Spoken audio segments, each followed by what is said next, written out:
you know, Nonprofit Awareness Day is an official state holiday signed into law 8 years ago that celebrates the incredible impact of nonprofit organizations across the Commonwealth of Massachusetts, such as y'all's, okay? Today we'll be highlighting the impact of the sector and honoring the work of the amazing finalists and award winners. I am thrilled to be here today in my professional and personal life as well. I see firsthand the incredible role nonprofits play in our communities.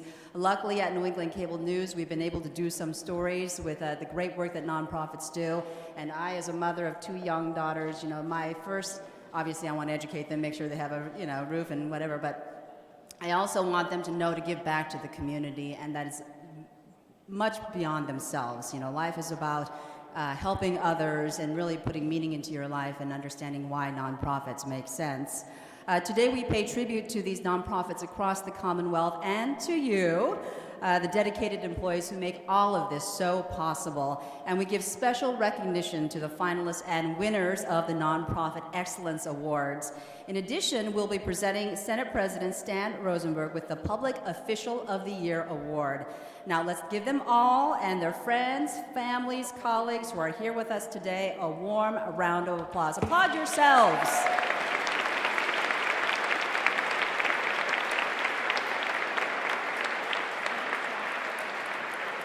And now, before we get underway, some official business. It is my pleasure to introduce to you Jonathan Spack, Executive Director of Third Sector New England and Chair of the Massachusetts Nonprofit Governance Committee, to call to order the organization's annual meeting. Jonathan.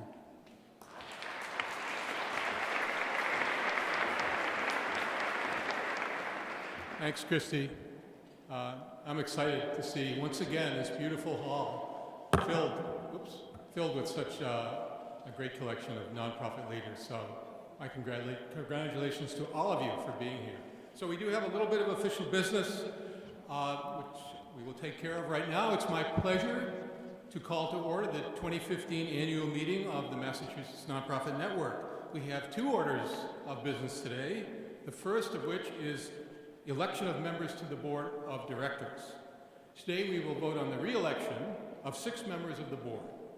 Our board is an interesting construct. It has worked very well over the years.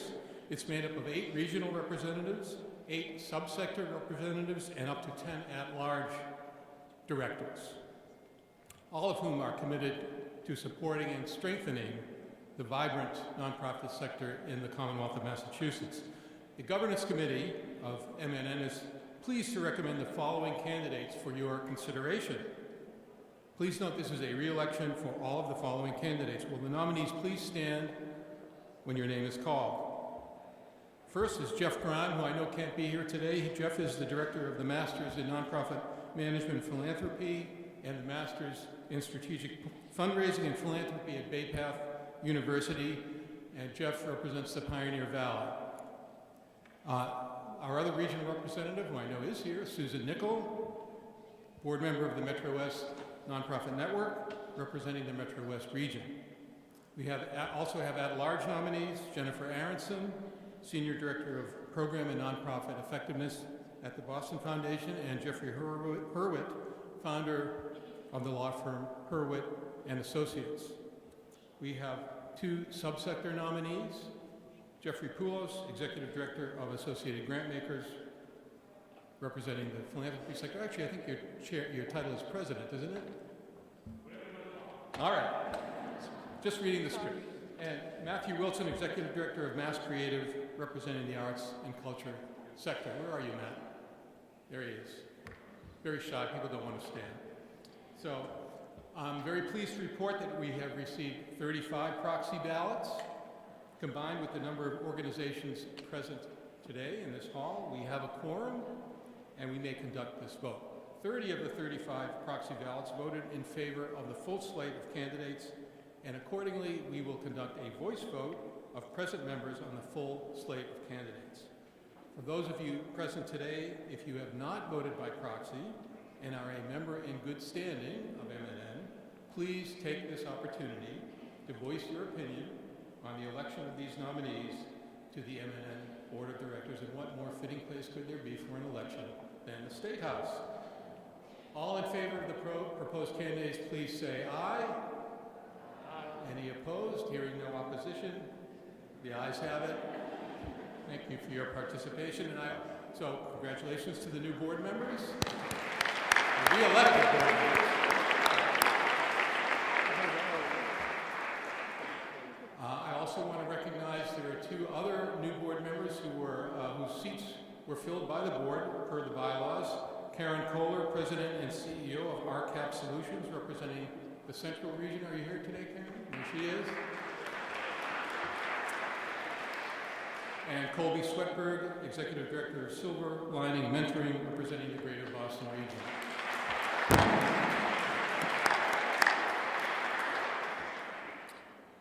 That's the end of our business, so I will now entertain a motion to adjourn. Second? Meeting is adjourned. Thank you all very much.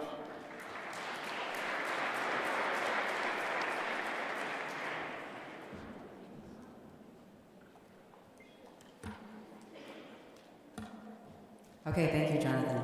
I now have the pleasure to recognize the impressive organizations that have been nominated for outstanding work in 8 areas of nonprofit excellence, and they are advocacy, board governance, collaboration, communications, innovation, leadership, small nonprofit, and young nonprofit professional.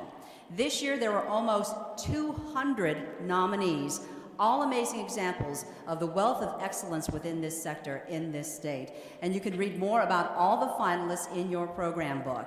Now, the difficult task of selecting finalists and award winners was undertaken by a dedicated and experienced group of judges. Let's acknowledge the work of these judges who spent so much time and energy on this really challenging selection process. Judges, can you please stand for a round of applause, please?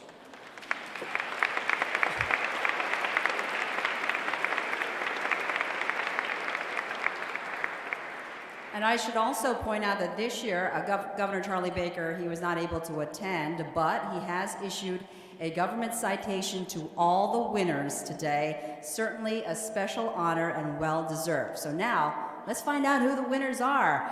Now to the awards. Our first award is for Excellence in Board Governance. The award will be presented by Olga Yasinik, manager of AAF CPAs.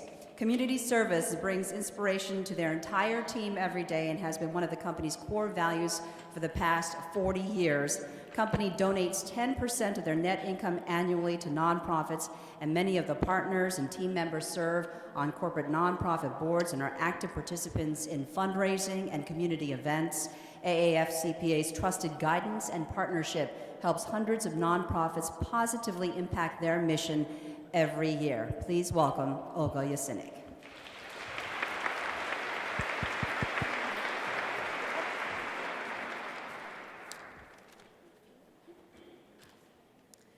The Excellence Award in Board Governance recognizes a nonprofit board that through commitment and leadership has played a key role in strengthening an organization.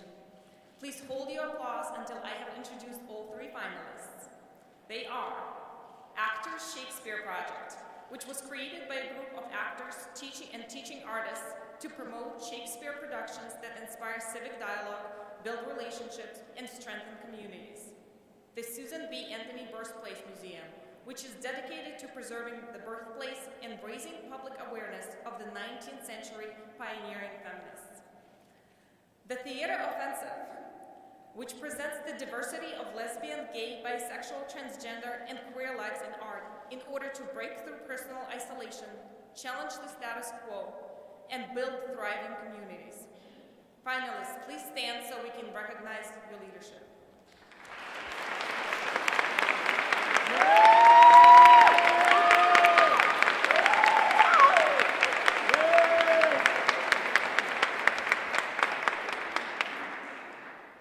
And the winner of the 2015 Excellence in Board Governance is the Theater Offensive.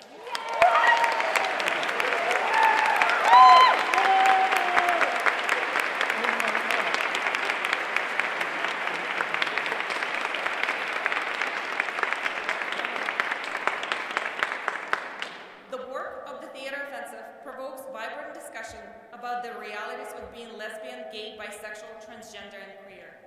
Through neighborhood social gatherings, workshops, performances, and open discussions, the organization transcends traditional theater boundaries and opens new avenues of understanding, awareness, and inclusion. After identifying the compelling need for more input from young participants in the development of youth programming, the Board of Directors created the Leadership and Inclusion Council, a group of young youth leaders who are involved in the design, evaluation, and decision-making for their organization's youth programming. The Theater Offensive Board members have gone above and beyond to engage with youth leaders, introducing them to the function of the board and involving them in subcommittee meetings and discussions. Through their hands-on approach and inclusive attitude, the Board of Directors is successfully grooming the next generation of influential leaders in the LGBTQ community.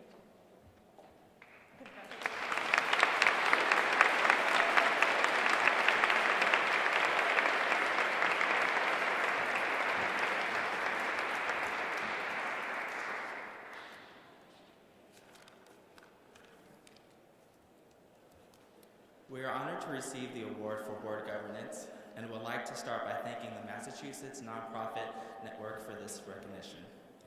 Of course, this honor would not be possible without the Theater Offensives Board and the Leadership and Inclusion Council members.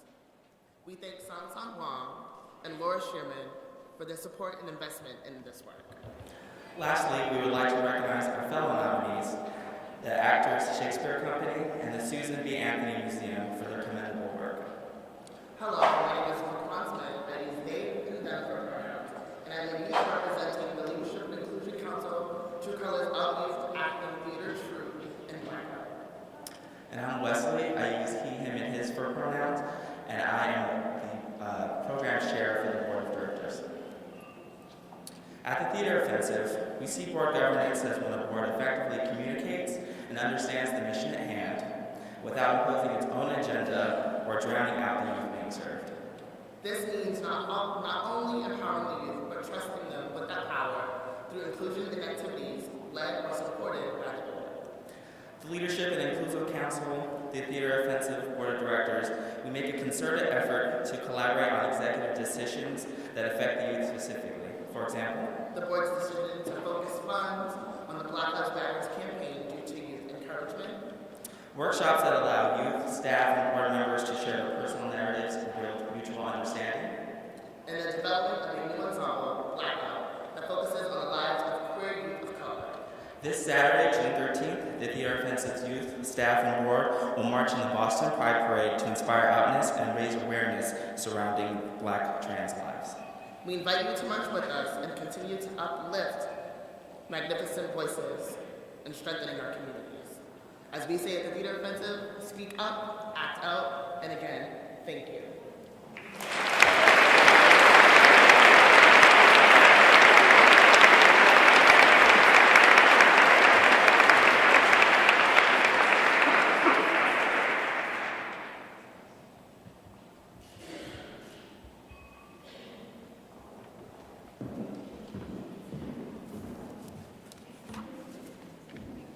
Congratulations. Our next award is for Excellence in Collaboration. The award will be presented by Michelle Hatch, partner at Bloom Shapiro. Bloom Shapiro is the largest regional accounting, tax, and business consulting firm based in New England. Their nonprofit group includes over 70 professionals led by 12 partners and principals dedicated to serving over 400 nonprofit organizations. The company has long been active in our community as a proud contributor to and sponsor of many local charitable, arts, and civic organizations. Additionally, their staff have hands-on experience serving as active board members and leaders of over 170 organizations. This depth makes Bloom Shapiro one of the largest and most experienced accounting service partners in New England. Please welcome Michelle Hatch.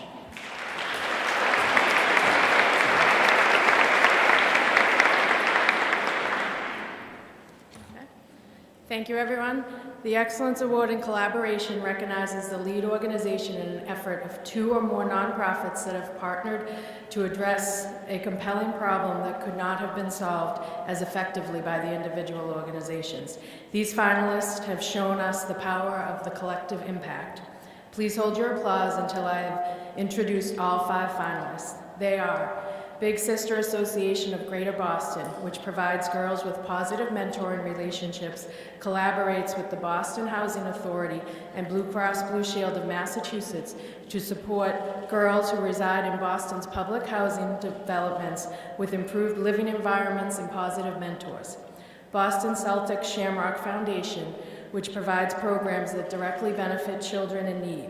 In a recent collaboration, the foundation worked with the Boys and Girls Club of Boston to decrease drownings among inner-city youth by teaching almost 1,000 of the young members how to swim with the help of Celtics player Brandon Bass. Mystic Valley Elder Services, an organization which, through its Senior Nutrition Outreach Program, collaborates with Bread of Life and the Greater Boston Food Bank to provide free groceries to older adults and adults living with disabilities who have limited mobility or access to transportation. One City, One Library, a government-private partnership focused on improving literacy skills across Worcester. The partners in this collaborative model effective changes in a variety of areas, including the reconfiguration of city services in order to provide children with access to libraries. United Way of Massachusetts Bay and Merrimack Valley, which leads the Summer Learning Collaborative, a partnership with Building the Out-of-School Time Network. The collaboration focuses on integrating literacy activities into existing community-based summer programs to tackle the learning loss that low-income children experience during summer vacation. Finalists, please stand so that we can recognize your collaborative impact.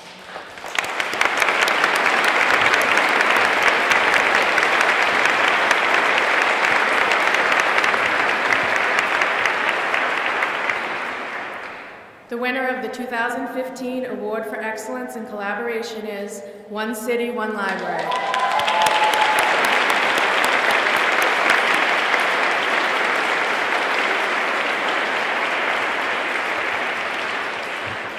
A dynamic government-private partnership to focus on improving literacy skills citywide. One City, One Library breaks down barriers across city departments by focusing on a common goal: providing access to literary resources for young residents in Worcester, where 62% of children fail to read at grade level. Founded in 2013, One City, One Library is a collaboration among Worcester Public Schools, the Worcester Public Library, the City of Worcester, and the Worcester Education Collaborative. This model encouraged a group of diverse entities to address a variety of areas for improvement, including the reconfiguration of the city's transportation routes, literary-focused summer program offerings, and altering of family health services in low-income communities to coincide with library hours at nearby branches.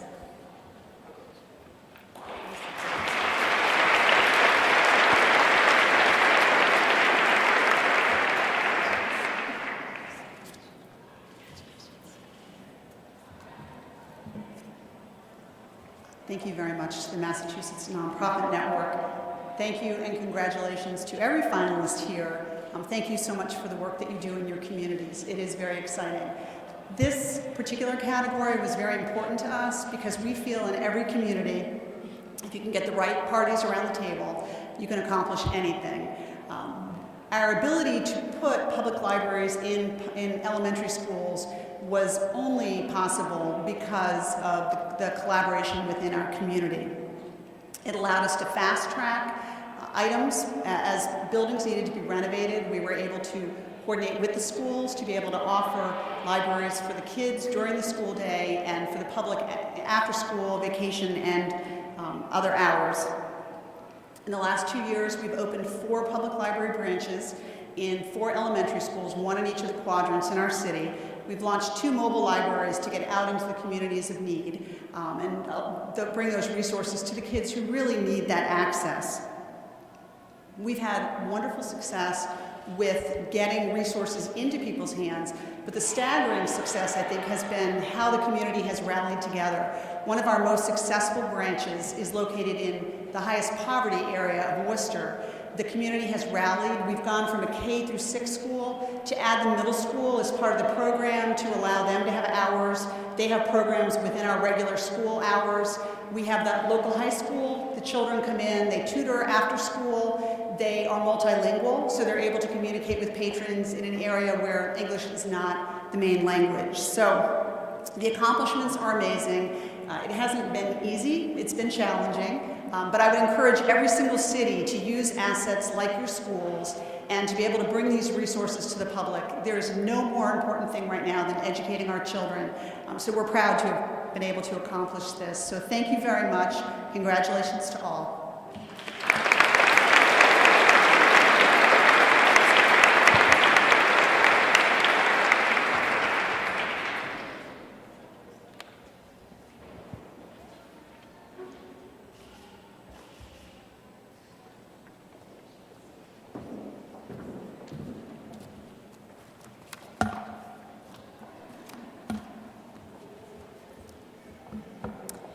And now to our presenting sponsor, and I wonder who that is.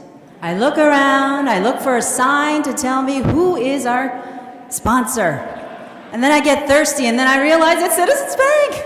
I love it. Wonderful little color splash there on the tables.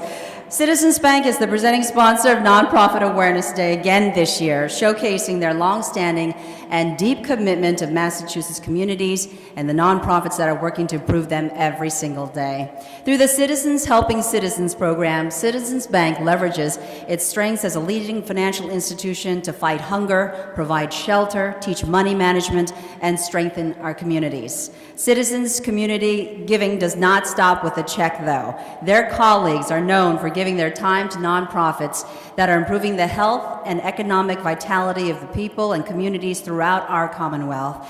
And that's something that comes from the top rung of the corporate ladder. I am pleased to introduce a man who is no stranger to rolling up his sleeves and pitching in to help his neighbors in need. Ladies and gentlemen, Senior VP and Regional Director of Public Affairs, New England for Citizens Bank, Rick Musial.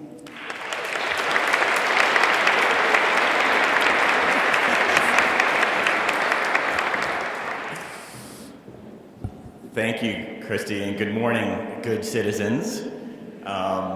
Thank you for joining in the salute to all of the great things that we've donated here for you today. We had a couple of great comments and feedback on our donations, so we're ecstatic to be a partner here. On behalf of all of my colleagues at Citizens Bank, it is with great pride that we welcome you again to Nonprofit Awareness Day.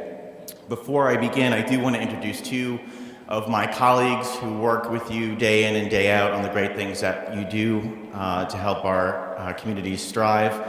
The first is Bruce Figueroa, the head of our nonprofit banking and healthcare division. I know a lot of you work with him and his team on the financial solutions that make your organization strong and allow you to deliver the programs and services that you do. My colleague Bruce Figueroa.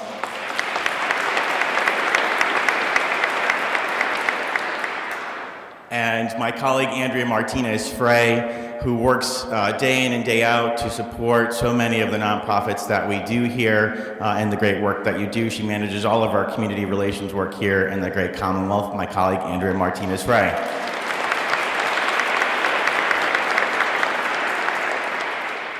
At Citizens, we recognize the value of all the communities that we serve and are dedicated to helping them thrive. Community is in the very fabric of who we are as a bank and who we are as a colleague at Citizens, and as you can imagine, we are very proud of that. As Christy mentioned, through our Citizens Helping Citizens program, Citizens helps communities and families thrive by partnering with numerous organizations to fight hunger, provide shelter, teach money management, and strengthening communities, and we enable our colleagues to donate and volunteer their time.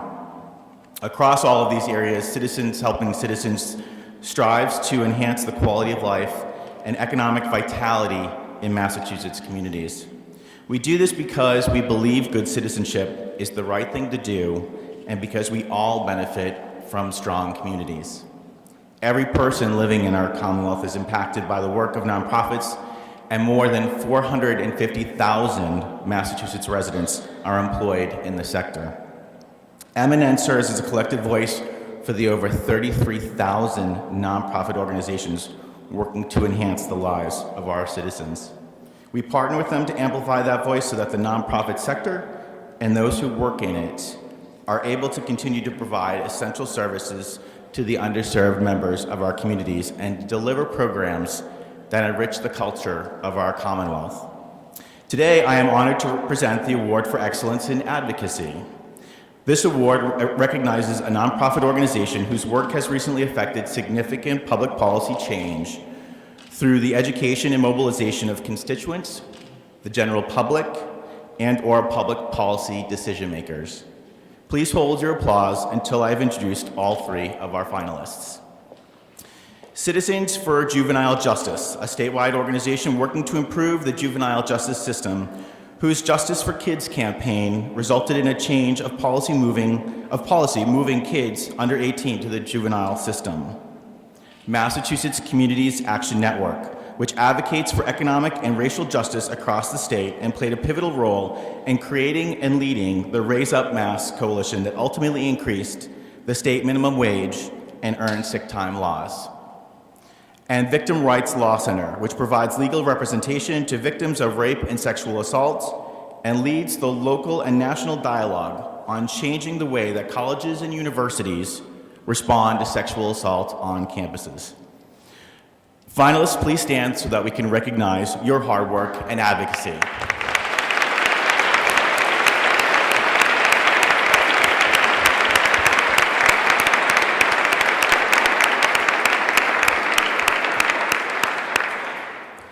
The winner of the 2015 Award for Excellence in Advocacy is the Massachusetts Communities Action Network.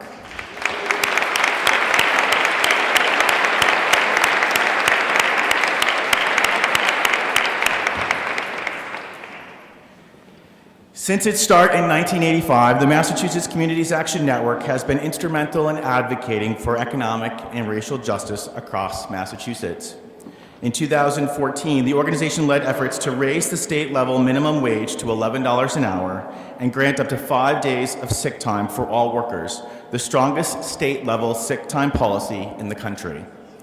In order to achieve these amazing results, the Massachusetts Communities Action Network played a pivotal role in creating and leading the Raise Up Mass coalition, which brought together faith, community, and labor organization, as well as thousands of volunteers to advocate for the cause. Thanks to the coalition's strong community and voter engagement efforts, ballot question 4 was passed in 2014, increasing the state minimum wage and earned sick time laws.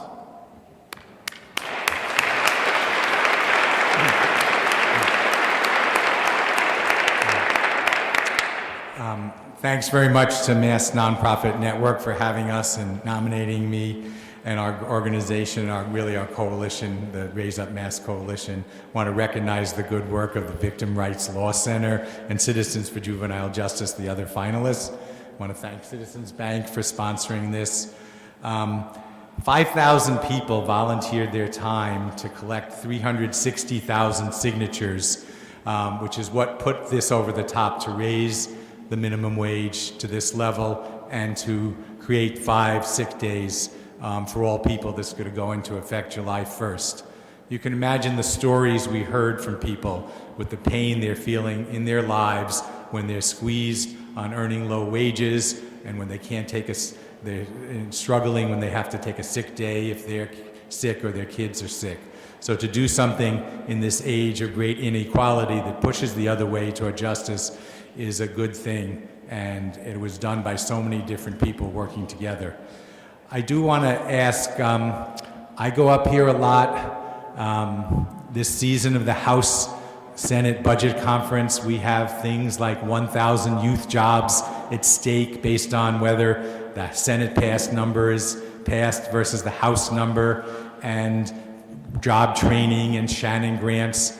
Has anyone in this room had a budget line item they've worked on that was either cut or level funded in the last few years? Raise your hand if you've been in that situation. And any increases are generally very small. So I just want a little commercial for the future. We're looking very hard at putting something on the ballot through a constitutional amendment to raise $1.8 billion in new revenue and to raise it progressively to fund state budget line items, which have been so underfunded with this recession and the previous recession. So that's a word to the future. But thank you very much for having us today.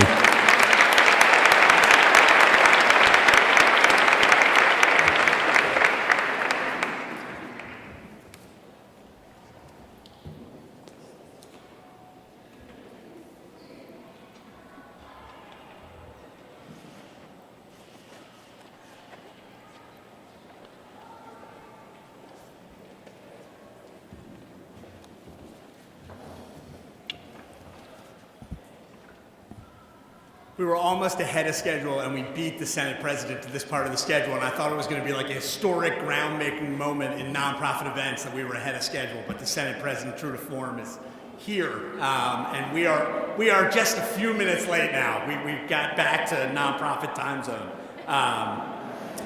But each year, the Massachusetts Nonprofit Network celebrates a public official of the year, a champion in local government who exhibits a deep commitment to the nonprofit sector. And we have the honor this year of presenting the Public Official of the Year award to Senate President Stan Rosenberg.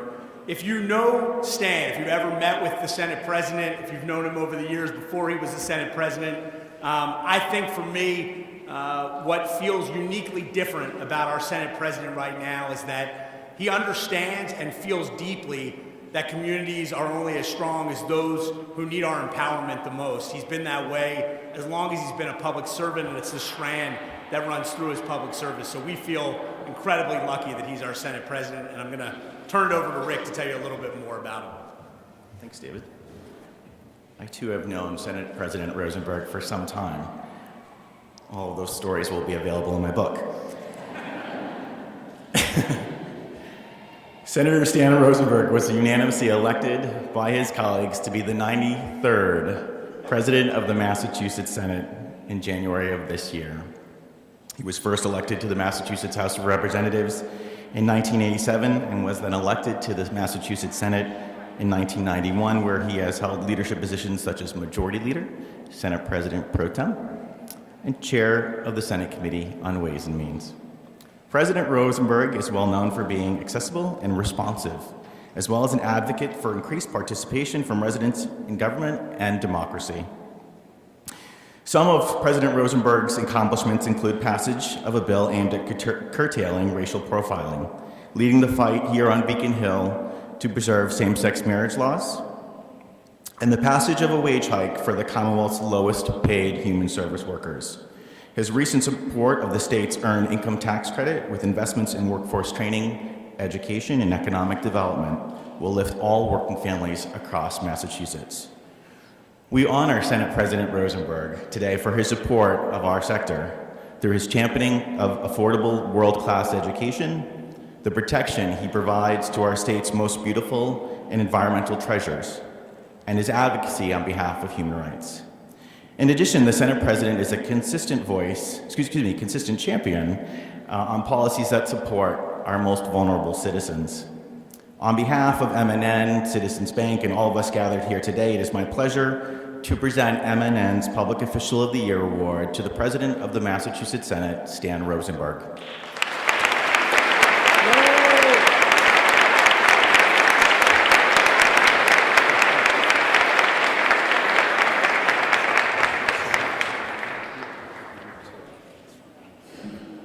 Well, thank you very much.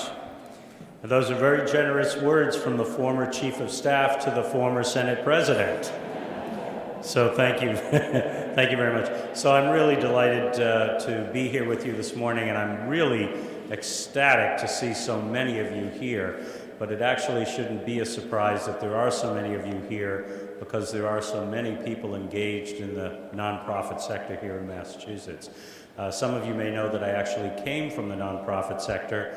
I was a founder of an organization when I was a student at UMass, which is still in existence today, that works with small and medium-sized arts organizations and with artists to help them develop business and leadership skills and the ability to govern themselves if they're a board, etc. So I'm very familiar with the dynamics and the importance and the enormous challenges and yet fantastic work done by the nonprofit sector here in Massachusetts. But it was a surprise to me to learn this morning that there are actually 34,000 nonprofit organizations here in Massachusetts. I knew there were quite a few, but 34,000 is just stunning. And that 1 out of 6 people who are working in Massachusetts work in a nonprofit organization. And that the entire, if you take all the budgets of all of these nonprofit organizations together, you equal the GDP of Portugal. And Algeria, for that matter, and not to mention Kazakhstan. So you are a big force here in the Commonwealth of Massachusetts in terms of your role in the economy, but you're also doing extraordinary work with various forms of important public connection and public engagement, from everything from human services to the arts to community development and so much more. So I want to thank you very much for the work that you do, and it's an honor to work with you, and I will put this really handsome award in a very special place in my office, and I accept it on behalf of all 40 members of the Massachusetts legislature, and in fact all 200 members of the legislature, because none of us can do anything alone here. Like you, we build coalitions, we work with others, we cross boundaries so that we can do the best work possible. So on behalf of all of the members of the legislature, I want to thank you for your work that you do, and thank you for recognizing the work that we do. Thanks.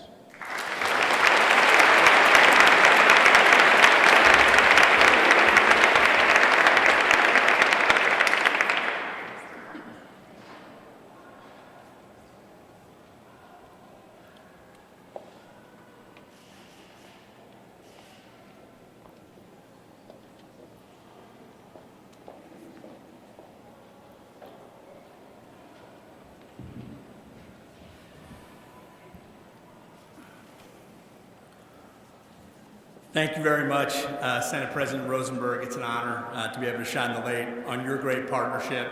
If you've been wondering who this sort of heavyset guy who kind of looks like Rick Jacobs is, the old CEO who keeps doing shuttle runs back and forth, I'm not just photobombing. I am the board chair of Mass Nonprofit Network. You can see how difficult the elections are from the one that Jonathan led, so I had to fight tooth and nail for this post. But it is it's a huge honor to represent you all virtually every day, but certainly today to physically see the embodiment of our sector and the award winners and all of you in the room. To our presenting sponsors, again, if you hadn't heard, Citizens Bank, Rick, Andrea, Bruce, Larry, who are here today, and so many of their other colleagues, we thank you for your partnership on this event and so much more with MNN throughout the year. I'm just going to do a quick kind of painting of a portrait on MNN and the sector, and then get off the stage as soon as possible so we can keep shining the light on great organizations. But just indulge me for a couple minutes. This is really one of the favorite days of the year for us. As I say, all of us are out there doing our work, often in isolation, often just with true dedication to our communities and the people we serve, and taking the time to gather and celebrate, I don't think is like a natural impulse of the nonprofit sector. So one of our roles in MNN is certainly to get us all in one room to connect and elevate and celebrate the incredible innovation and the things that make the nonprofit sector so unique and so powerful in the Commonwealth. We often have a lot of great lines in these events and these speeches about how we're celebrating the best innovation and the dynamic nature of our sector. I think we're celebrating the best of what's in the Commonwealth, period, when we celebrate the sector. And I thank all of you for that work. I need to recognize my favorite bow tie wearing CEO who abandoned us. Rick Jacobs is in the room, and I want to give him a huge round of applause. Stand up.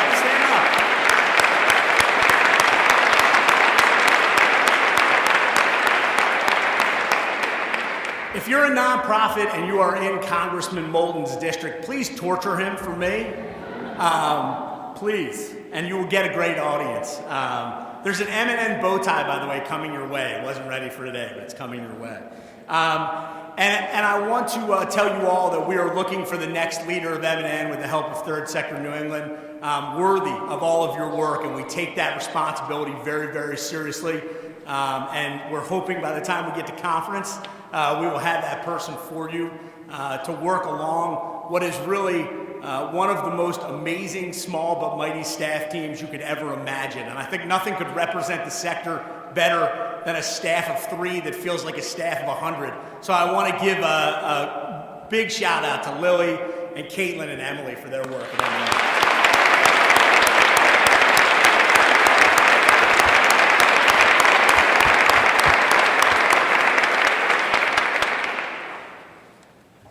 And so, we thank you, for your commitment and hope the recognition today, whether you're a finalist, whether you're in the room and you'll be active applying, whether you're an award winner, is a chance to really just celebrate your remarkable work and have you take a breath for a minute and enjoy the recognition. In addition to MNN's role in supporting and strengthening the nonprofit sector through advocacy, public awareness, and capacity building, we strive to unite the sector. And one of the ways we can leverage our collective voice is by continuing to build awareness of the unmistakable social impact we have on the Commonwealth. As part of today's Nonprofit Awareness Day celebration, organizations across the state are getting to social media to share stories, pictures, and statistics that convey their impact through the Nonprofits Make Sense campaign. Last year, the campaign reached 700,000 people, and I'd love to see us beat that number. So I'm going to ask, out of maybe boredom, but also out of being a part of the campaign, that you get out your phones right now. It's what we won't do now, we will never do. And jump on Facebook, tweet, Instagram, whatever social media thing I don't understand yet, and throw in a hashtag Nonprofit Makes Sense and celebrate being here today. And there's also signs out that I think people were doing this morning about saying why nonprofits make sense to you and then tweeting that picture out. It's an important part of our voice to be heard.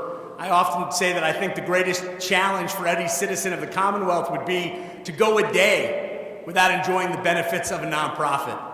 I don't think folks even realize the amount of nonprofits that touch their lives every day, of all stripes and sizes, of all economic stratas, of all ages. They're a key part of our everyday. We're here today to celebrate amazing organizations and professionals, and I'd like to take a moment to honor one such individual who's not with us. Last year, our city lost one of its brightest stars when 26-year-old Dawn Jaffier was tragically killed on her way to a neighborhood celebration.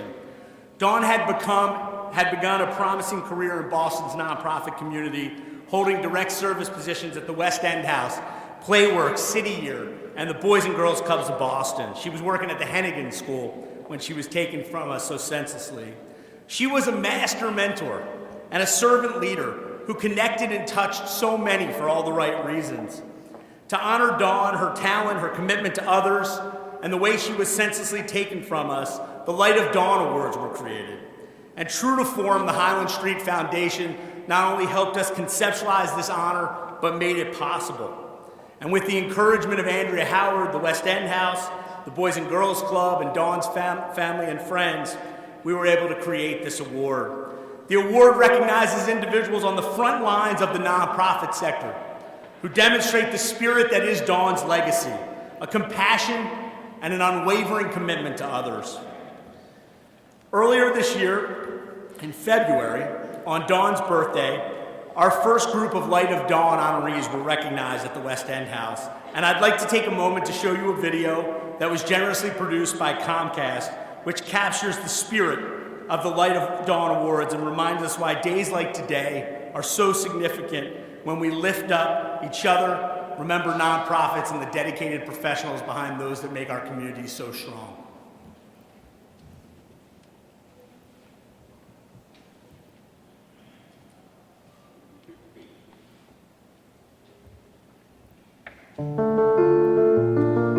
We are humbled and honored to be hosting today, a very special day for all of us here at the West End House, but certainly for the community at large. It was a special day to honor the memory of Dawn Jaffier, a young woman who grew up attending Alston's West End House Boys and Girls Club and eventually became a beloved youth leader there and across Boston. Tragically, Jaffier was the innocent victim of gun violence last summer. Her spirit lives on with the many people who knew and loved her. I've never met anyone else like her. She was joyous, always happy, super creative, and just really understood what kids needed, understanding that they need to be kids and to meet them where they're at, but also push them and really challenge them to be better. A lot of people that actually mentioned my daughter to me, they have nothing but positive things to say, nothing but love. And for me as a father, every day it's difficult to know that I had my angel, my daughter, my princess not being here. It makes it very challenging, but I'm just glad that her legacy lives on and people actually appreciate the time that she was with us. Her legacy will also live on through the newly created Light of Dawn Awards, honoring youth leaders who are making a difference in the city of Boston. What could we do to recognize what Dawn had done in the community and have something positive or upbeat, something to come out of such a horrific situation? And so after a few conversations, we decided, well, you know, there are a lot of other people like Dawn who are day in and day out doing this incredible work, who aren't the executive directors, who aren't getting maybe the exposure, the recognition for their hard work. And so we thought, why don't we do something to recognize people like Dawn? They represent a next generation of people making these connections, embedded in youth organizations, embedded in youth facing some of the toughest challenge. And they all showed just this litany of ways that they've gone beyond their job description and just been really innovative in solving community problems and strengthening young people. The winners of the Light of Dawn Awards include another West End House Boys and Girls Club youth worker, Vanessa Lewis. It means a lot, especially knowing that, you know, it's in honor of my friend Dawn. Seeing the work that she did every day and just working hard and just dedicating her life, I'm just honored that people are recognizing that. And the adolescent program manager at Friends of the Children Boston, Frank Coleman. I don't look for accolades and I don't look for people to pat me on the back, but just for someone to acknowledge all the things that I've done means a lot, gives me a great feeling inside. And team director at the YMCA of Greater Boston's Dorchester branch, Reginald Jean. This work is amazing. It's really rewarding. I saw Dawn a couple of months before she passed away on the Orange Line. I think she was coming somewhere with kids. She had kids on a train with her. And she was just smiling. And just that look on her face is like, she knew the work that I was doing and I knew the work that she was doing. And it was just kind of like, keep up the great work. It is hoped that the Light of Dawn Awards will inspire these unsung heroes and others to keep up the great work of mentoring city youth. Among those young people, artist Oscar Aquino, who created a mural in Dawn's memory, and also Dawn's younger brother, Ian. I kind of want to follow in her footsteps. She inspires me to try to be the best peer leader I could be. She inspired me to get a job at the Boys and Girls Club. She inspired me to talk to the youth and make sure everything is all right with them. She made me want to make a difference.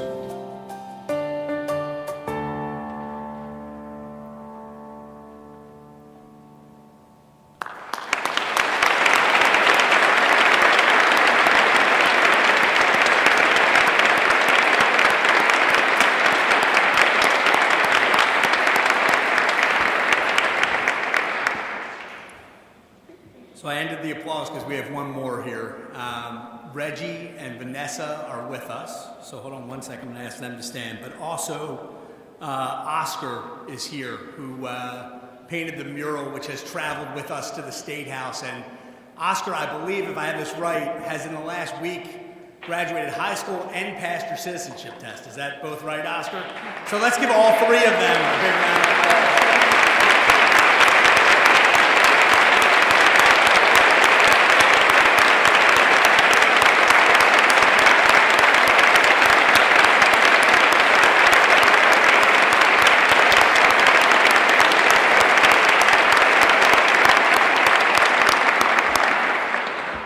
Thank you guys for sharing your heart and your talent with us. And Oscar, thank you for letting us bring the mural to the State House. We could think of no better embodiment of the human spirit behind the nonprofit sector than the work of art you created to deal with the loss of a friend and a mentor.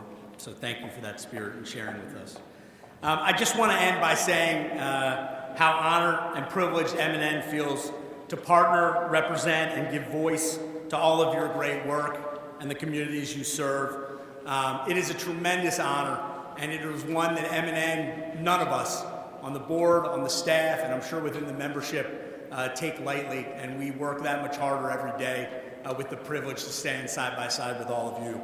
So I'll now ask Christy to come back up so we can continue with the presentation of the awards. Thank you very much.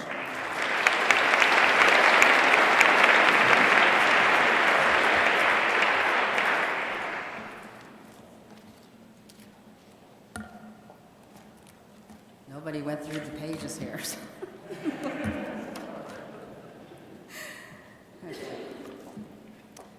That was a beautiful tribute, and the mural is just gorgeous as well. Thank you very much. And third year emceeing, and I don't think you've ever photobombed me, so I feel a little left out, David.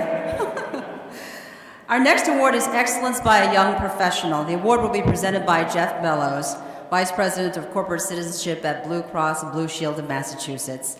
Blue Cross Blue Shield of Massachusetts was founded in 1937 when 8 community leaders formed a nonprofit organization to help their neighbors afford health care. Blue Cross's corporate citizenship team devotes their time and expertise working within the community with a focus on making a measurable and sustainable impact in 4 primary areas: healthy child development, education enrichment, healthy environments and family nutrition, and sustainable health care systems. Please welcome Jeff Bellows, Vice President of Corporate Citizenship at Blue Cross Blue Shield of Massachusetts.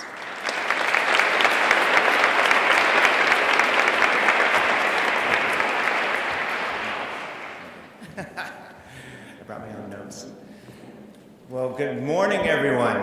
What a very, very impressive looking room, even with all the citizens green around.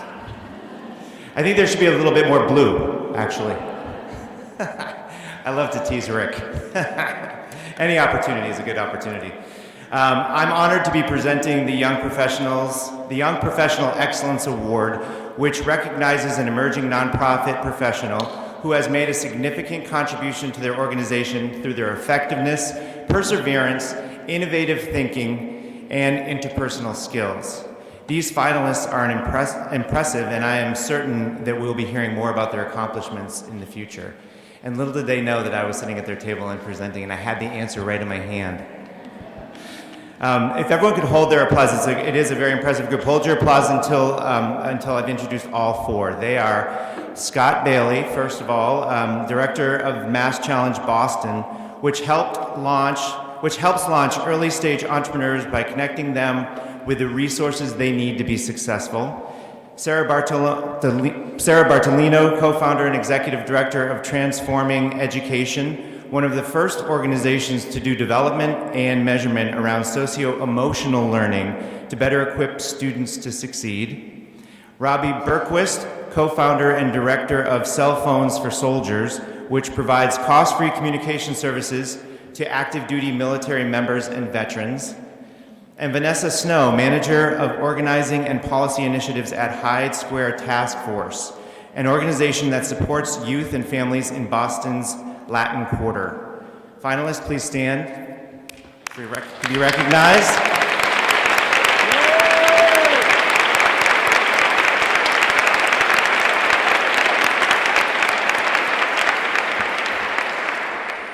I'm very happy that I'm not one of the judges, so just keep that in mind.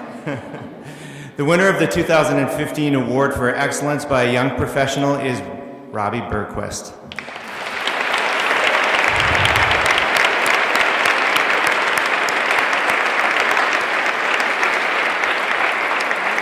In 2004, at the age of 12, Robbie co-founded Cell Phones for Soldiers after he and his sister Brittany heard of a soldier returning from Iraq with an almost $8,000 phone bill.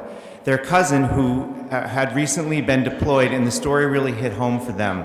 Now, at the old age of 23, he serves as director of the national nonprofit, which provides free communication services and emergency funding for troops to troops and veterans, handling the day-to-day operations of the charity and serving as the spokesperson, promoting its mission nationally and internationally.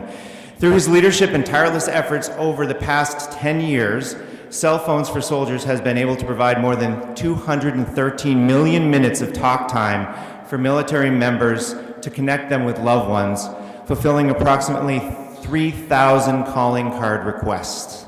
Congratulations, Robbie.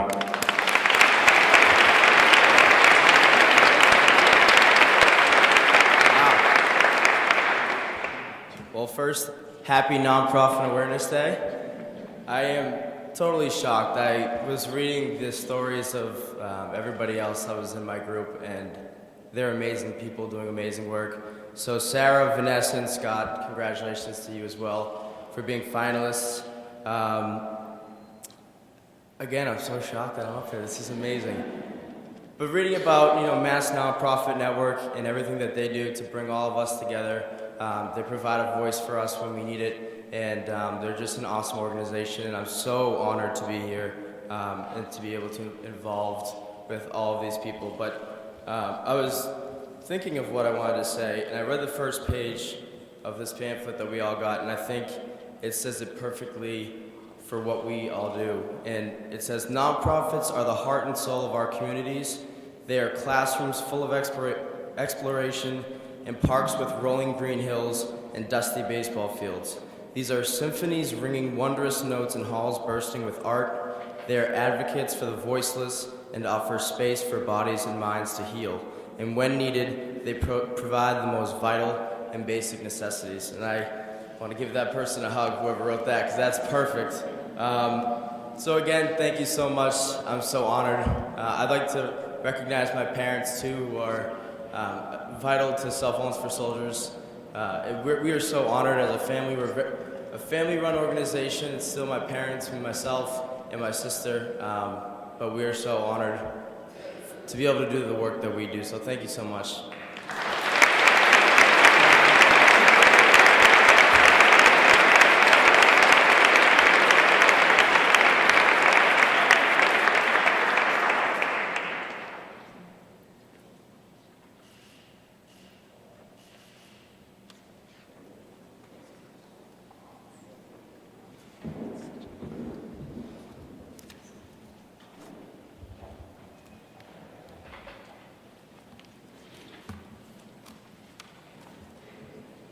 Robbie, thank you. Age 12, he came up with that idea. It's so impressive. I mean, think back to what you were doing at age 12. Don't say it out loud because you might embarrass yourself, but think back. That is so impressive. Congratulations. Our next award is for Excellence in Innovation. And this award will be presented by Joni Jackstimer, Regional Executive for BNY Mellon New England and Managing Director of Corporate Affairs. BNY Mellon is one of the largest global investment companies in the world, and corporate social responsibility is the foundation on which their business operates. The company is well known for its commitment to social responsibility, including strong employee engagement, environmental stewardship, and community commitments. BNY Mellon also specializes in socially responsible investment to support businesses, people, and values across the world. Please welcome Joni Jackstimer.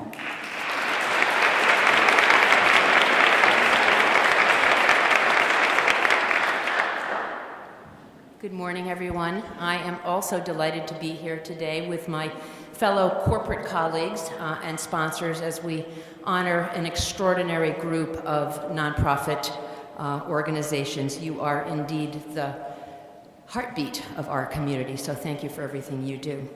I do, in fact, have the privilege of introducing the Excellence Award in Innovation, which recognizes a nonprofit that has utilized new models, solutions, or strategies to adapt to a changing environment or has found new ways of solving problems faced by the organization or the populations that it serves. Again, please hold your applause until I have introduced all 5 finalists, and they are A Little Easier Recovery, which empowers breast cancer patients by teaching them how to best manage pain and discomfort. Fitchburg Art Museum, located in central New England, the museum's community as client approach serves the changing demographic of the local community. Love and Spoonfuls, which connects community resources and links grocery stores, produce wholesalers, and farms to local meal programs and social service entities serving those in need. Sociedad Latina, which implemented an evidence-based health worker model to reach Boston's Latino community where they live, work, worship, and play. And You Aspire, a nonprofit, a national nonprofit with a mission to ensure that all young people have the financial information and the resources necessary to find an affordable path to and through post-secondary education. All stand, please.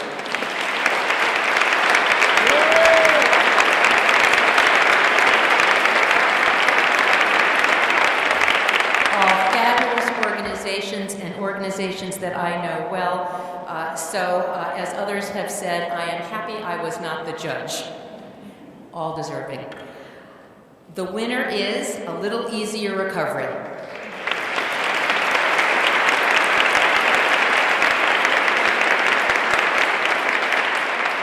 A Little Easier Recovery's mission is to make life a little easier for the next person that must endure cancer treatment and recovery.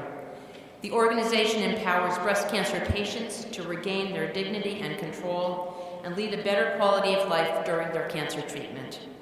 Through the Jackie program, A Little Easier Recovery takes an innovative approach to meet the crucial needs of patients that undergo these treatments by teaching them how to best manage pain and the discomfort of post-surgical drains. The program's patented by a patient for a patient design uses a dedicated oncology network of one-on-one care planning with patients and recycles gently used Jackie recovery jackets through a pay-it-forward program demonstrating the true innovative nature of the nonprofit sector to address unmet needs in our community. Since its inception, over 14,000 Jackie recovery jackets have been distributed at hospitals at no cost to patients. Congratulations.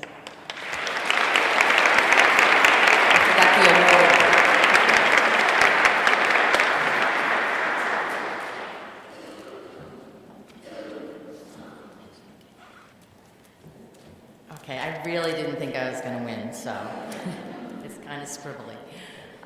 When I founded the company, I had just turned 40 and found out I had advanced breast cancer. And I was laying in the hospital bed, and I asked the nurse, how am I going to manage all these painful post-surgical drains that are sewn into your skin and collect food and get heavier and heavier? I said, I have 3 small children at home, and they can't see this, and how am I going to do this?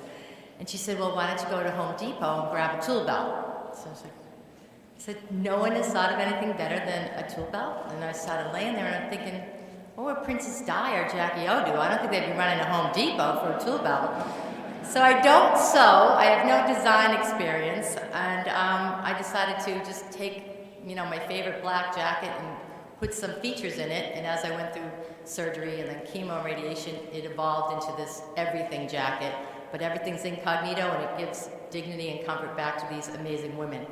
But it's really not my story anymore, it's the amazing women we've helped, and they have so much strength and willpower, and they've done some amazing things, and we get these great letters that say, a day after my mastectomy, I delivered my father's eulogy, and no one knew I had all the wounds going on. Or I went to my son's wedding when I was released from the hospital for 4 hours, and I looked stunning. So it's great. It's a great company. But I just want to say, you're all great contenders. I can't believe how many nonprofits there are in Massachusetts and what amazing work everyone does. A nonprofit is much harder than a for-profit business.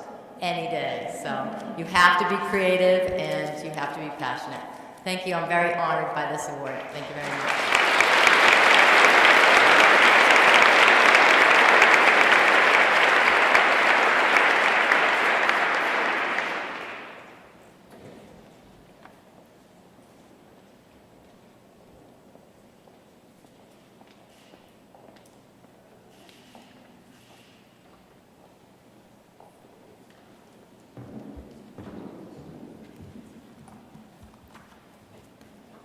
Now, that's an amazing personal story, and you tell your story, and then I look around this room and I think every one of us probably has so many wonderful personal stories of strength, But I don't know if we can match that kind of strength. That's pretty impressive. Thank you. Our next award is for Excellence in Communication. The award will be presented by Rebecca Fracassa, Director of Community Investment at Comcast. Comcast builds and strengthens relationships with community partners to make a difference, improve neighborhoods, and create lasting results. Since 2001, Comcast has provided more than $2.5 billion in cash and in-kind support to national and local nonprofit organizations across the country. In 2011, Comcast launched an ambitious broadband adoption program, Internet Essentials, with a focus on closing the digital divide and getting more low-income Americans connected to the Internet. It represents the largest broadband adoption program anywhere in America, providing low-cost broadband service for $9.95 a month, the option to purchase a full-service, internet-ready computer for under $150, and multiple options for digital literacy training in print, online, and in person. Please welcome Rebecca Fracassa.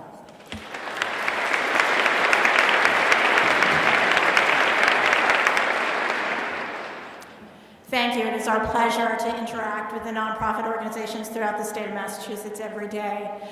A true honor for the work that we do in community investment in Comcast across the country, to be a part of providing communication services to the people that need it most and to everyone every day. Our next award is for Excellence in Communication. And the script wasn't flipped. My fault. Sorry, guys. The Excellence in Communication Award recognizes a nonprofit that has used clear, strategic, and creative messaging, tools, and tactics to effectively strengthen the organization and positively impact its constituents. Through both classic and modern practices, these finalists are telling powerful and effective stories. Please hold your applause until I have introduced all three finalists. If they could stand as I read your description. They are Fenway Health, which enhances the well-being of lesbian, gay, bisexual, and transgender communities through access to high-quality health care, research, education, and advocacy. Do we have Fenway? Thank you. Love Lane Special Needs Horseback Riding Program, an organization that provides high-quality therapeutic horseback riding to achieve occupational, physical, speech, cognitive, and other therapeutic gains, focusing on children with special needs. Urban Edge Housing Corporation, which works to strengthen communities and families in Jamaica Plain, Roxbury, and surrounding neighborhoods through resources and real estate development. The winner of the 2015 Excellence in Communication Award is Love Lane Special Needs Horseback Riding Program.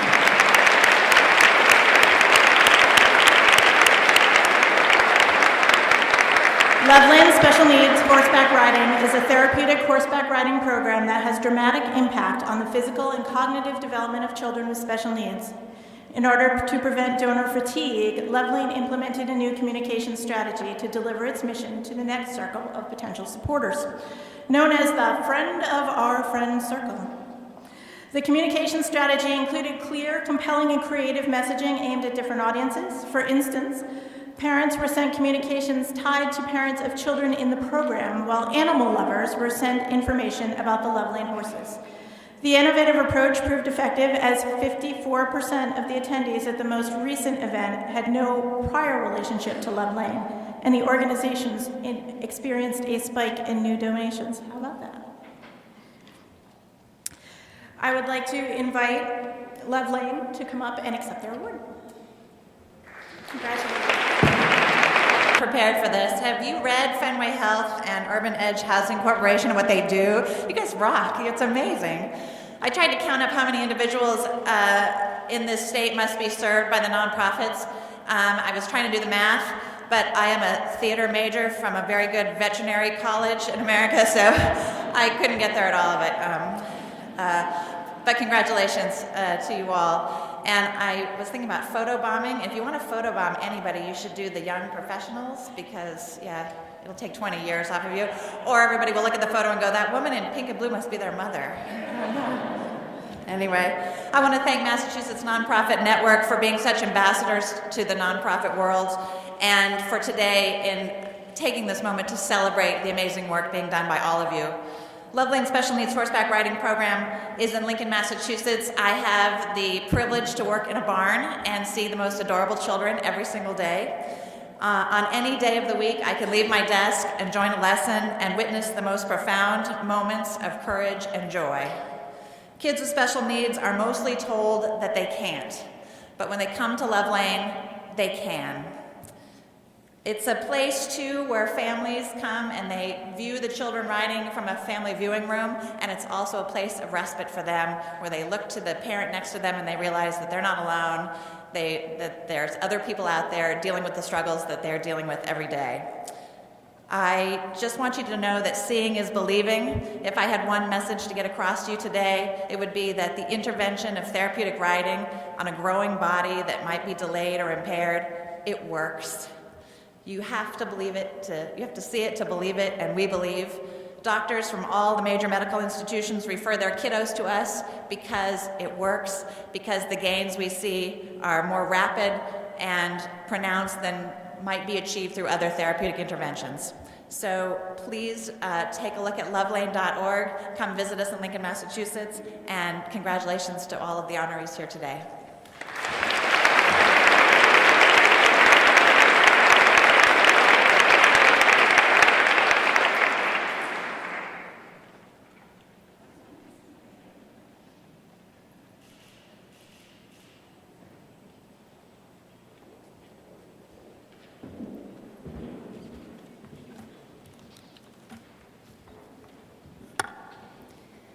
Our next award is for excellence by a small nonprofit. This award will be presented by Russell Greenwald, Vice President and Director of Technology Consulting Practice at InSource Services. InSource Services provides ongoing professional support to nonprofit organizations in the area of finance and accounting, human resources, and technology. Services include CFO and bookkeeping, CIO and on-premise and cloud-based IT systems management, and recruiting, benefits, and HR policy and administration. They specialize in providing department assessments and training and creating and implementing cost-effective, compliant, and efficient systems. InSource's extensive nonprofit practice reflects their commitment to work with you to build stronger businesses and stronger communities. Please welcome Russell Greenwald.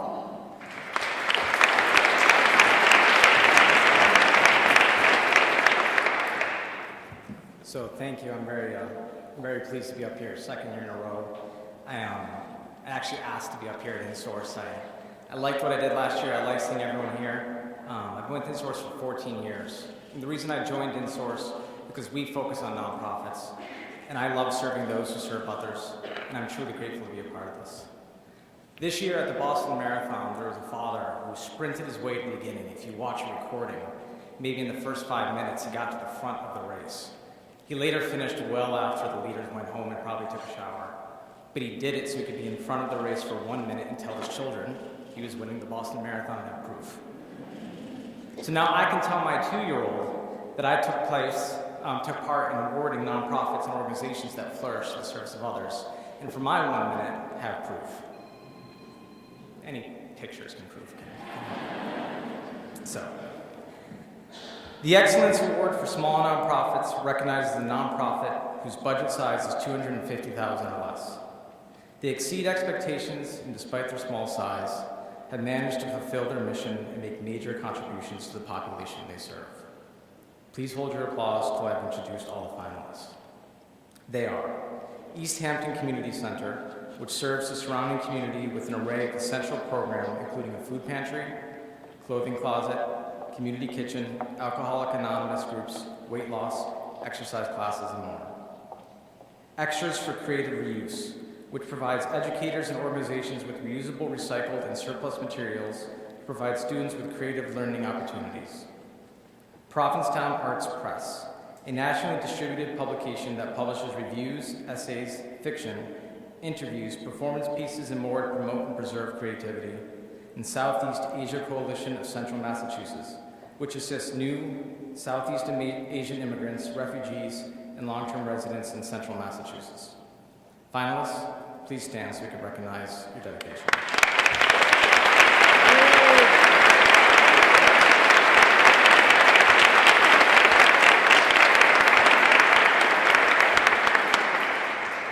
The winner of the 2015 Excellence by a Small Nonprofit is Southeast Asia Coalition of Central Massachusetts.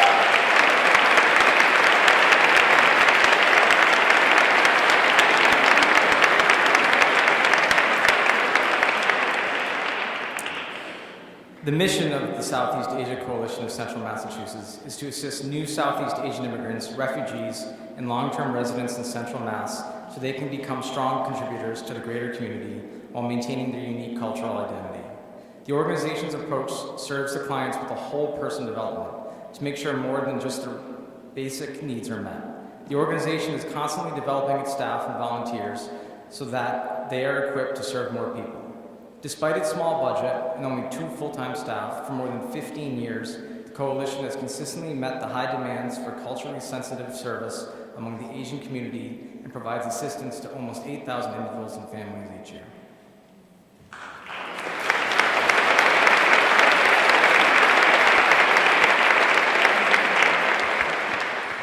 Thank you so much. Thank you, everyone at Massachusetts Nonprofit Network. Thank you, all of the judges.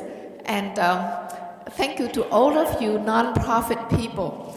Everyone here really deserves an award, really. I didn't expect that we would win, so I didn't write a wonderful, famous speech thing. But anyway, any one of you who saw the documentary called Last Days in Vietnam, you may recognize me for a split second. 40 years ago, it was recorded that I climbed over that wall and made it up to the American Embassy rooftop and became a Vietnamese refugee in this country in 1976 after several months in the refugee camps.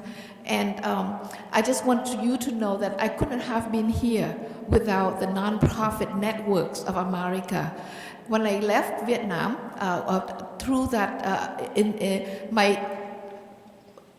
I had to screen that documentary for a friend. So within a period of 2 weeks, I saw that documentary 6 times. But I didn't see myself until my brother texted me and said, "You were in that documentary." And when he showed me the frames, it's only like 2 seconds of me. I told my husband that I couldn't deal with it. I'm a very strong person. I'm 61 years old, and I did a lot of things. But when I saw that image, something inside me broke.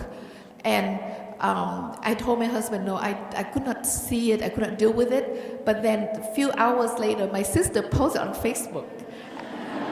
And I have thousands of friends.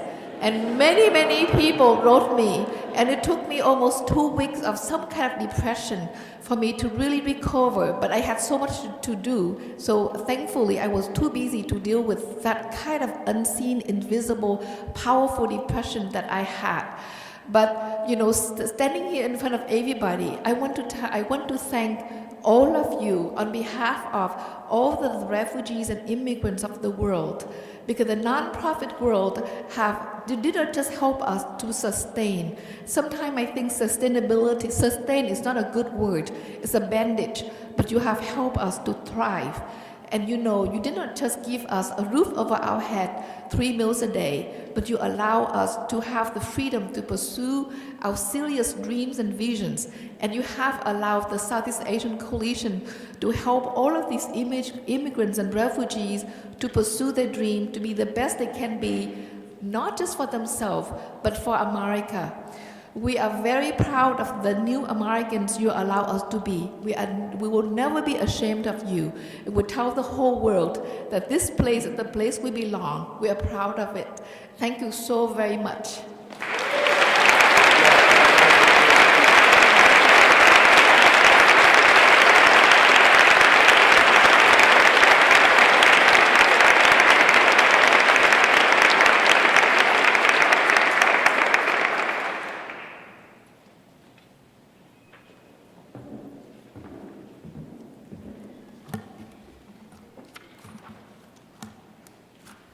As an Asian immigrant myself, I would like to say thank you for all that you do. And from firsthand experience, I know we can't come to this country and just do it alone. We need the help of community, church, and nonprofits to really try and achieve the American dream. And I know I am where I am because of the help I got and the help that my family got. So that was very touching. Thank you. And you didn't need to write a speech. That was a wonderful speech. Oh my gosh. I have 2 sisters, so sisters, I know. All right, our next award is for Excellence in Leadership. The award will be presented by Bonnie Tracy, Senior Vice President in Appleton Partners. Appleton Partners, Inc. is an employee-owned investment management company, and for over 25 years, they have stayed true to their belief in managing every relationship in each account to meet the unique needs of their clients. Their experienced team of managers and analysts offers a refined combination of expertise, integrity, and commitment. Appleton Partners employees give back through corporate and individual philanthropy and volunteerism, and they are the longtime presenting sponsor of MNN's annual statewide nonprofit conference. Let me see if there's another page. Nope. Please welcome Bonnie Tracy, Senior Vice President of Appleton Partners.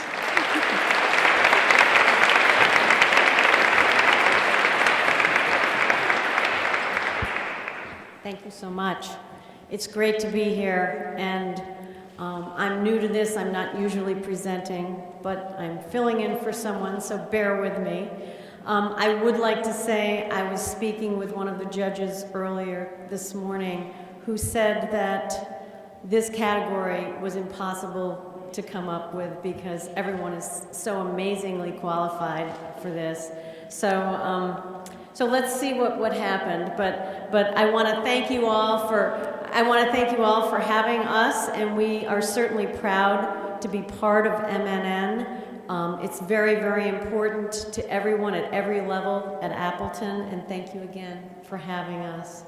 The Excellence in Nonprofit Leader Award recognizes a nonprofit senior executive whose strategic vision, passion, ethical integrity, innovation, and collaborative style have led to a strong record of extraordinary results and has helped to guide his or her organization. Please hold your applause until I've introduced all 5 finalists. They are Jessica Braden, Executive Director of Respond, which supports victims of domestic violence through shelter, support services, training, and education. Catherine D'Amato, President and CEO of Greater Boston Food Bank, which distributes more than 50 million pounds of food each year in efforts to end hunger in eastern Massachusetts. Barry Dim, founder and CEO of the Institute for Nonprofit Management and Leadership, which equips nonprofit leaders with the skills, confidence, and resources they need to improve their organizations.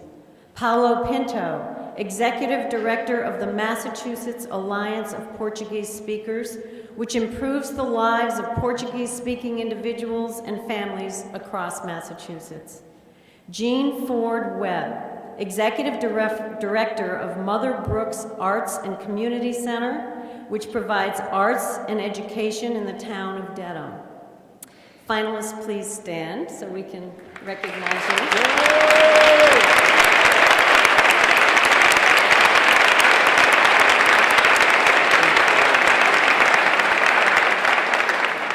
As you all know, leadership comes in many forms, whether it's a tenured executive who has led an organization through many phases, or a new leader who's ready to take on challenges with a completely fresh perspective.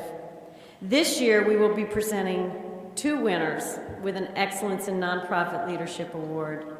The judges felt that these 2 winners illustrated 2 very different ways in which leaders showcase great passion, strategy, and management at various stages of an organization's life. The winners of the 2015 Excellence in Leadership Award are Jean Ford Webb and Catherine D'Amato.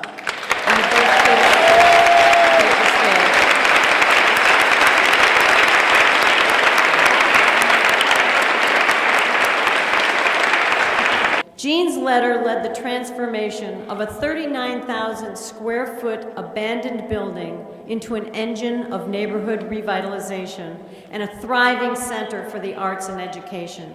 Recognizing the many challenges a startup organization faces, Jean assembled a group of neighborhood activists tasked with tackling the organizational needs and goals necessary to successfully implement the new Arts Center into the community. Her vision and commitment to building a strong and lasting foundation combined with her charismatic, compelling, selfless, and welcoming leadership, personify the center today. Congratulations.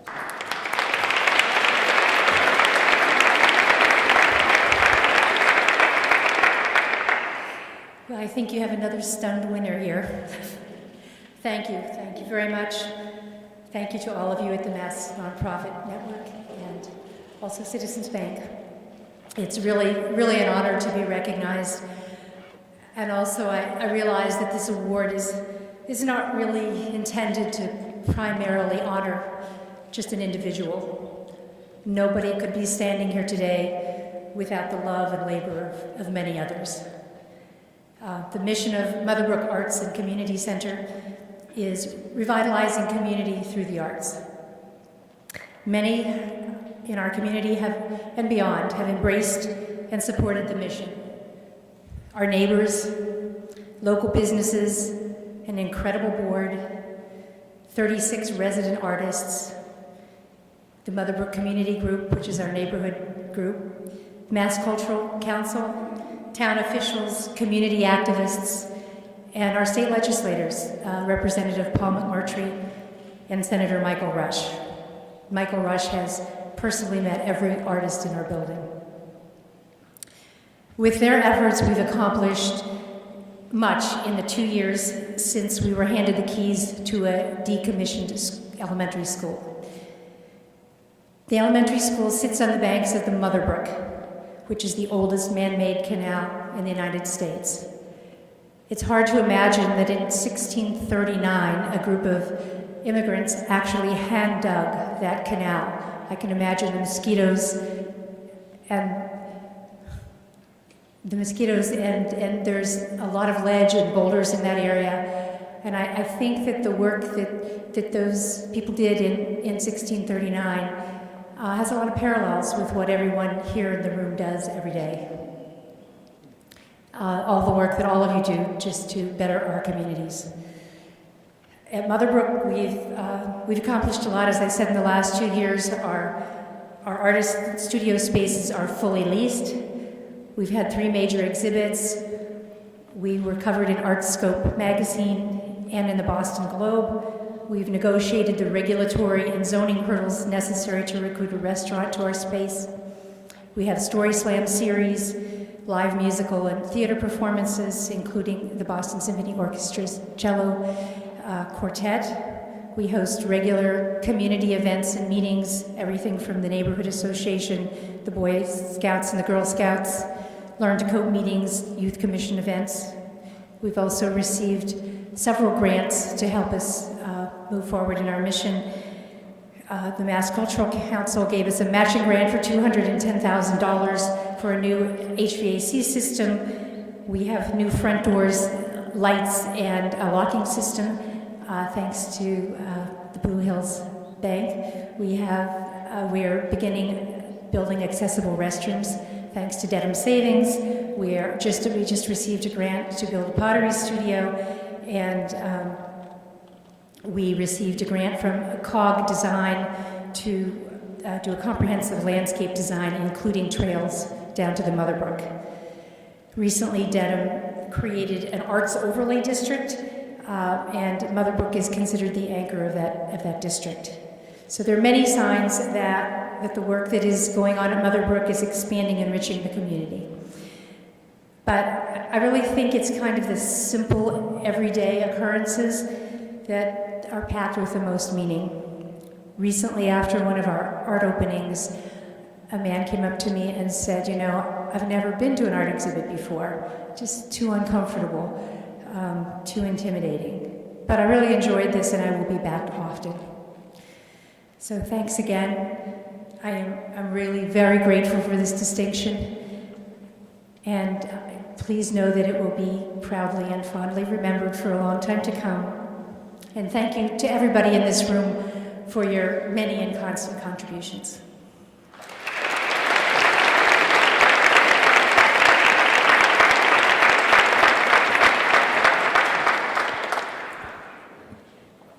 And now, Catherine D'Amato, as President and CEO of the Greater Boston Food Bank.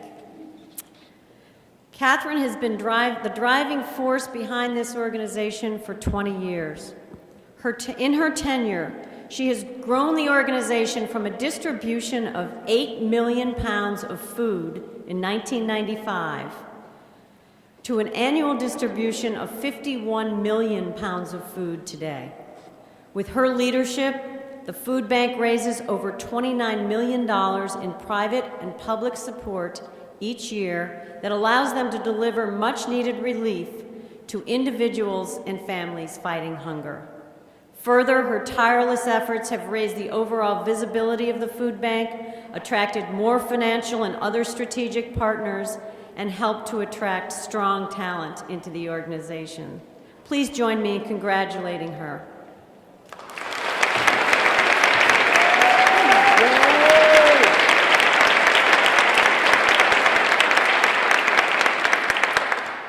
Thank you very much. I always love to be part of something new.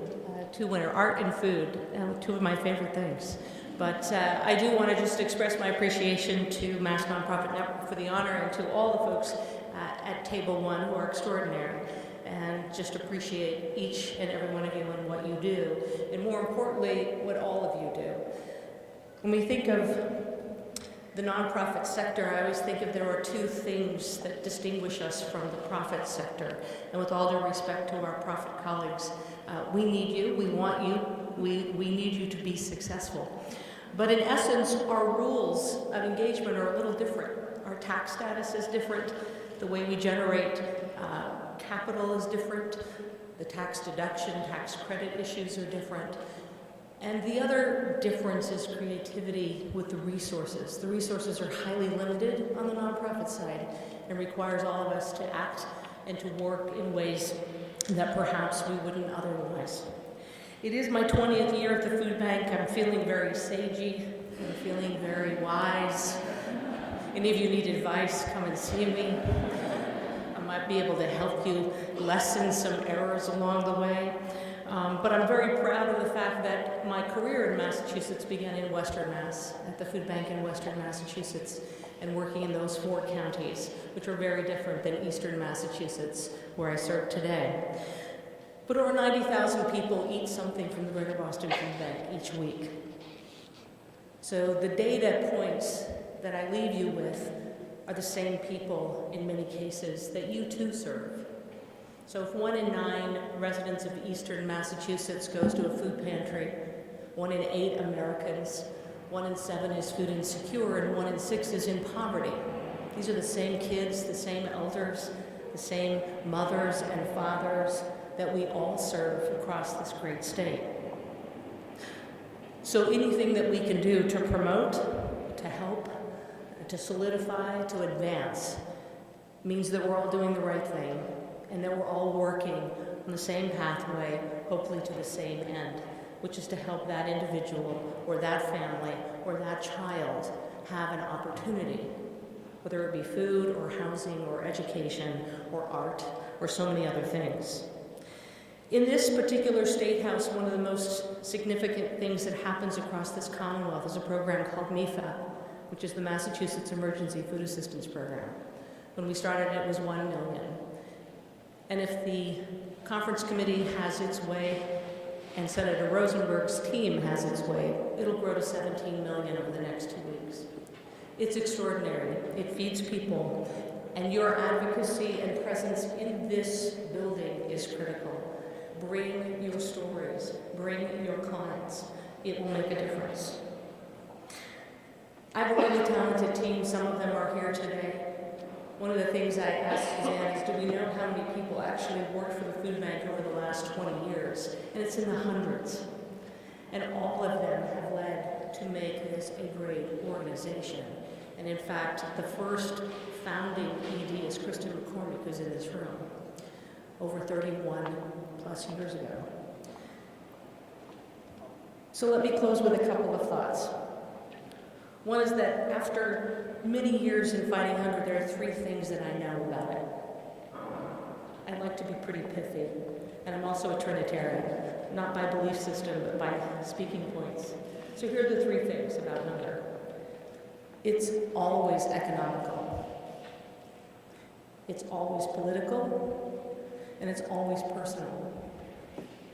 And I would say that's probably the same truth to each one of your organizations and to each one of your missions and visions.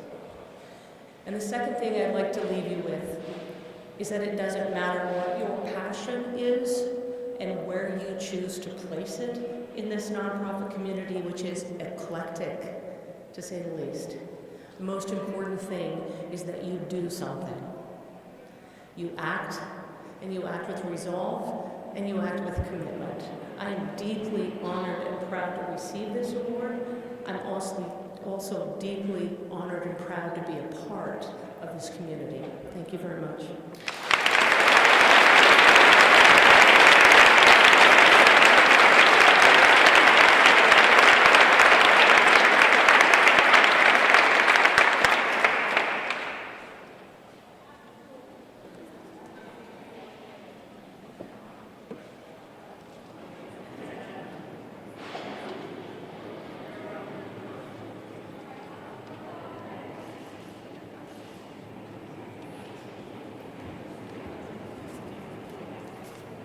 So I'm just standing between you and lunch now. I do want to say that, you've just witnessed us give 11 nonprofit leaders the microphone, a Senate president, and show a video, and we're only 10 minutes late. So we're doing pretty well. I had nothing to do with that, but thank you very much. I'm just here to wrap us up. I guess I can't say that I didn't expect to give closing remarks, so I didn't prepare anything, because I did. I mostly just reflect a little bit on what happened up here today. We had people implore others to advocate. We're always asking and trying to rally our communities. We had a young man offer a hug, and I'll take you up on that hug after this, for the words of others. We had people give and implore and receive and congratulate. And most of all, we saw what is best about our humanity. And that is just a great honor to be a part of as MNN and to be able to celebrate. It's made possible by the 725 member organizations. If you're in this room and you're not a member and you want lunch, become one, please. Not really, but it would be nice. We are stronger up here the more in volume that we represent. It was nice to hear the Senate President recognize how large the sector is. Volume matters up here. Because they are counting votes and counting people. So the membership matters a ton. The back of this program, I think back again on Rick Jacobs' leadership and our staff's leadership. These are the folks, these are the organizations outside our sector and some within our sector who sustain MNN's work, who realize that not only individual actors in the nonprofit sector such as yourselves are vital, but also our collective voice is vital. And we appreciate their investment in us and them making today and the conference and the work we do throughout the year possible. This celebration is a labor of love. It takes the support of many. Please drink from your Citizens Bank water bottles with tremendous gratitude for their support and their making it possible. The Excellence Award judges who had terrible choices to make and in all instances did their best to find winners amongst a class of many, many winners. And also thank you to my colleagues on the MNN board for your work. This is an absolute working board and a labor of love for everyone on this board. To Christy, who kept us going, thank you so much. Third year.